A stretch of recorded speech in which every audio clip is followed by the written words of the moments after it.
শুনতে পাচ্ছেন? হ্যাঁ জি।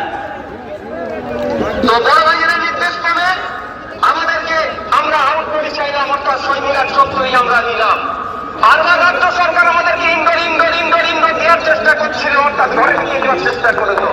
আর এর আইনটেক তৈরি হয়েছে, যারা ঘরের মধ্যে ঢুকে আছে তাদেরকে ঘর থেকে বাইরে অধিকারের কথা বলতে বলে আইন বিচার ব্যবস্থা কোনো নৈতিকতা নেই।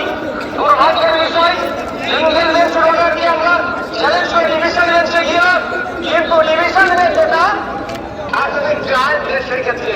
চলো তারপরেও বলছি, বিচার ব্যবস্থা জিন্দাবাদ, বিচার ব্যবস্থা জিন্দাবাদ। যারা বিচার ব্যবস্থা নিয়ে ছেলেখেলা করবে তাদের বিরুদ্ধে আমরা সময় দরকার লাগে স্লোগান তুলবো, কিন্তু বিচার ব্যবস্থাকে আমরা জিন্দাবাদ করবো। সদান বিজ্ঞান শুভেন্দু অধিকারী সুকান্ত মজুমদাররা ঘরে অস্ত্র রাখা নিদান দিচ্ছে, মুসলমানদের বিরুদ্ধে কথা বলছে।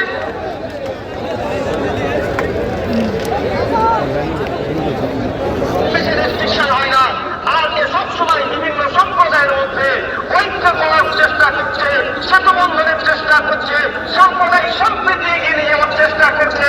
যারা সবসময় কমান্ডার হারমোনিকে এগিয়ে নিয়ে যাওয়ার চেষ্টা করছে, তাদেরকে রাজ্য সরকার আটকানোর চেষ্টা করছে।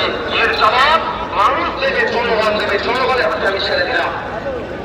ধন্যবাদ।